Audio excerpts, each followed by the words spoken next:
नाजरीन, तारीख गवाह है कि बड़े लीडर्स हमेशा ऐसे फैसले करते हैं जिन्हें सुनकर दुनिया हैरान रह जाती है। लेकिन इस बार इब्राहिम ट्रोरे ने ऐसा मशवरा दिया है कि जिसने माहिरीन को भी सोचने पर मजबूर कर दिया है। किसानों को मुर्गियां या बत्तखें पालने का नहीं बल्कि मोर पालने का। जी हाँ, वही मोर जो अपनी हुसीन, रंगीन दुम, नायाब परों और शाही वकार की वजह से हमेशा से ताकतवर और दौलत की अलामत समझे जाते थे। सवाल ये है कि आखिर इब्राहिम ट्रोरे ने अपने मुल्क के लिए ये हैरान कुन रास्ता क्यों चुना? क्या ये सिर्फ एक परिंदा पालने का मंसूबा है या इसके पीछे छुपी है कोई बड़ी आलमी हिकमत अमली? दोस्तों, आज हम आपको दिखाएंगे मोर के परों, उसके गोश्त और अंडों में ऐसे क्या राज छुपे हैं जो बुर्किना फासो की किस्मत बदल सकते हैं। तो तैयार हो जाएं, क्योंकि यह कहानी आम नहीं बल्कि ये एक ऐसा विजन है जिसे जानकर आप भी हैरत में डूब जाएंगे कि एक गरीब देश कैसे अमीर होता जा रहा है। तो आपने इस वीडियो को आखिर तक लाजमी देखना है। नाज़रीन, आपने अक्सर सुना होगा कि किसान मुर्गियां या बत्तखें पालते हैं, लेकिन इब्राहिम ट्रोरे ने अपने लोगों को एक बिल्कुल नया मशवरा दिया है और वो ये है कि मोर पालिए। ये कोई आम मशवरा नहीं बल्कि ऐसा फैसला है जिसे सुनकर पूरी दुनिया के माहिरीन हैरत में डूब गए हैं। सबके ज़हन में यही सवाल गूंज रहा है कि आखिर इब्राहिम ट्रोरे का असल इरादा क्या है। वो मोर की फार्मिंग जैसे मुनफरद मंसूबे पर क्यों जोर दे रहे हैं? इसके पीछे कौन सी बड़ी हिकमत अमली छुपी है और कैसे ये हैरान कुन मंसूबा बुर्किना फासो की किस्मत बदलने वाला है। तो दोस्तों, इब्राहिम ट्रोरे के इस अनोखे मंसूबे की तफसील में जाने से पहले आइए आपको मोर के बारे में कुछ ऐसे हैरान कुन हकाइक बताते हैं जो शायद आपने पहले कभी न सुने होंगे। इन सब में से दिलचस्प हकीकत मोर के जिनसी मिलाप के मुताल्लिक है। मोर का जिनसी मिलाप कुदरत का एक दिलचस्प और हसीन शाहकार है। जब नर मादी को अपनी तरफ राग़िब करने की कोशिश करता है तो अपने पर खोलकर एक खूबसूरत और दिलकश रक्स पेश करता है। इस रक्स के दौरान वो अपने रंगीन परों को फैलाकर मादी को अपनी तरफ मुतवज्जे करता है। ये रंगीन पर न सिर्फ नर की खूबसूरती का इजहार है बल्कि मादी के लिए ये एक इशारा है कि नर सेहतमंद और खूबसूरत है और नस्ल की अफजाइश के लिए एक अच्छा इंतखाब हो सकता है। मादी मोर नर की जिस्मानी खसूसियात, उसके रक्स और उसकी आवाज को देखकर फैसला करती है कि कौन सा नर उसके लिए मुनासिब है। मादी आमतौर पर वो नर मुंतखब करती है जिसके पर सबसे ज्यादा रंगीन और खूबसूरत हो और जो अपना रक्स सबसे बेहतर तरीके से दिखाता हो। इसका मकसद ये होता है कि वो नस्ल की बका के लिए सबसे मजबूत और सेहतमंद नर के साथ मिलाप करे। जब नर मोर मादी को अपनी तरफ मुतवज्जे कर लेता है तो वो जिनसी अमल की तरफ बढ़ता है। ये अमल बहुत ही ज्यादा मुनफरद है। चार्ल्स डार्विन के मुताबिक जब नर मोर अपनी नस्ल की अफजाइश के लिए मादी मोरनी के साथ जिनसी ताल्लुक कायम करता है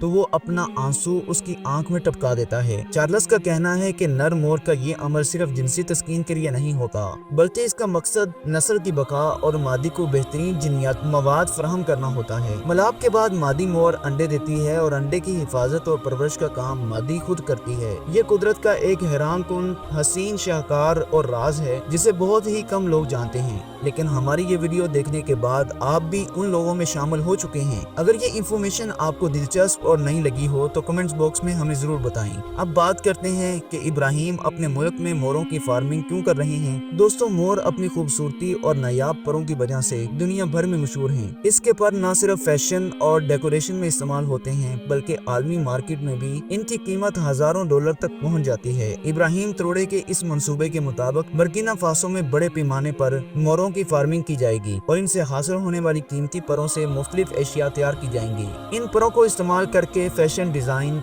हैंडक्राफ्ट, घरों की सजावट का सामान वगैरह बनाया जाएगा और दूसरे ममालिक को फरोख्त किया जाएगा। इब्राहिम ट्रोरे का विजन ये है कि बुर्किना फासो को अफ्रीका का पहला मुल्क बनाया जाए जहां मोर की फार्मिंग एक मुनज़्ज़म सतह की शक्ल इख्तियार करे।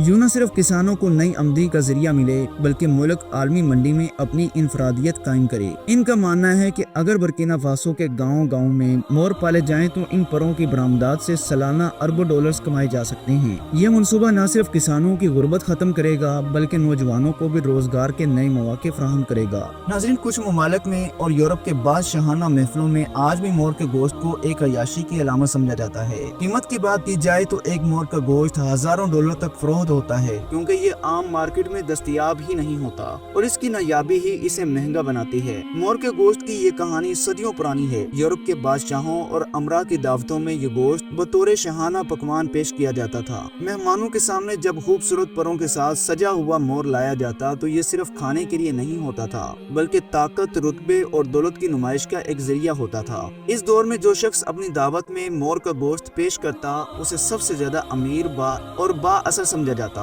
आज भी यही रवायत किसी न किसी صورت میں قائم ہے۔ مشرق وسطیٰ کے بعض امیر طبقے کے لوگ خفیہ طور پر مور کا گوشت خریدتے ہیں اور اپنی دعوتوں میں پیش کرتے ہیں، کیونکہ یہ گوشت کھلے عام مارکیٹ میں نہیں ملتا۔ اس لیے جب بھی کسی تقریب میں یا دسترخوان پر آئے تو مہمان اسے ایک انمول چیز سمجھ کر کھاتے ہیں۔ کہا جاتا ہے کہ اس کا ذائقہ مرغی اور بکرے دونوں سے مختلف اور زیادہ نرم ہوتا ہے، اور مسالوں کے ساتھ اگر پکایا جائے تو اس کی لذت مزید بڑھ جاتی ہے۔ یورپ میں بھی خصوصی شاہی تقریبات میں مور کے گوشت کو پیش کرنے کی روایت دہرائی جاتی ہے۔ وہاں یہ صرف ڈش نہیں بلکہ ایک علامت ہے کہ میزبان کتنا دولت مند اور شاہانہ ذوق رکھنے والا ہے۔ گوشت کھانے والے کے لیے یہ محض کھانا نہیں بلکہ ایک اعزاز بن جاتا ہے کہ اسے ایسی نایاب چیز چکھنے کا موقع ملا ہے۔ یہی وجہ ہے کہ مور کے گوشت کی قیمت ہزاروں ڈالر تک پہنچ جاتی ہے۔ اس کی نایابی اور مشکل دستیابی نے اسے ایک لگژری ڈش بنا دیا ہے۔ دنیا کے وہ لوگ جو اپنی حیثیت اور طاقت کا اظہار کرنا چاہتے ہیں وہ اپنی محفلوں میں مور کا گوشت ضرور رکھتے ہیں تاکہ مہمانوں پر اپنی دولت کا رعب ڈال سکیں۔ ناظرین، اس کے علاوہ مور کے انڈے بھی دنیا کے کئی حصوں میں خاصی اہمیت رکھتے ہیں۔ جیسے مور کا گوشت نایاب اور مہنگا سمجھا جاتا ہے، ویسے ہی اس کے انڈے بھی عام دسترخوان پر نہیں ملتے۔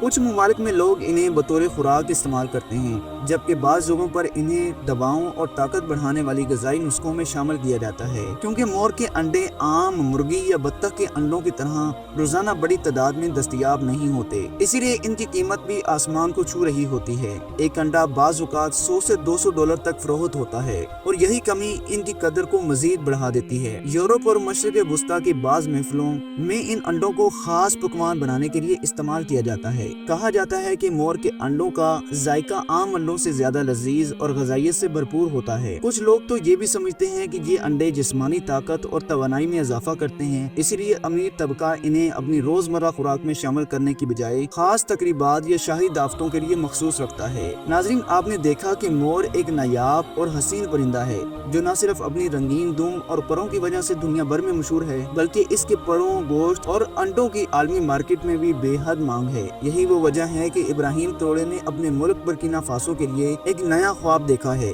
وہ چاہتے ہیں کہ ان کے کسان صرف روایتی زراعت تک محدود نہ رہیں، بلکہ ایسی فارمنگ کریں جو دنیا بھر میں ان کے ملک کا نام روشن کرے اور ساتھ ہی کسانوں کو خوشحال بھی بنائے۔ مور کی فارمنگ ایک ایسا منصوبہ ہے جو نہ صرف کسانوں کو نئی آمدنی دے گا بلکہ برکینا فاسو کو عالمی سطح پر نمایاں بھی کرے گا۔ ابراہیم تروڑے کا ماننا ہے کہ اگر برکینا فاسو کا ہر کسان مور پالے اور ان کے پروں، انڈوں اور خوبصورتی کو عالمی منڈی تک پہنچائے تو یہ ملک افریقہ میں خوشحالی کی ایک نئی مثال قائم کر سکتا ہے۔ یہی وجہ ہے کہ وہ دن رات اس منصوبے کو آگے بڑھانے کے لیے کوشاں ہیں۔ وہ چاہتے ہیں کہ برکینا فاسو کے نوجوان بے روزگاری سے نکلیں، کسان غربت سے آزاد ہوں اور ملک کو ایک ایسی شناخت ملے جس پر آنے والی نسلیں بھی فخر کریں۔ تو جی ناظرین، یہ تھی آج کی ہماری دلچسپ ویڈیو۔ امید ہے کہ آپ کو پسند آئی ہوگی۔ اگر پسند آئی ہے تو اس ویڈیو کو لائک کریں اور کمنٹ سیکشن میں اپنا اظہار لازمی کیا کریں، اور ہمارے چینل کو سبسکرائب کرنا مت بھولیے گا۔ اب ہم ملتے ہیں اگلی شاندار ویڈیو میں، تب تک کے لیے اللہ حافظ اینڈ ٹیک کیئر۔ السلام علیکم ورحمۃ اللہ۔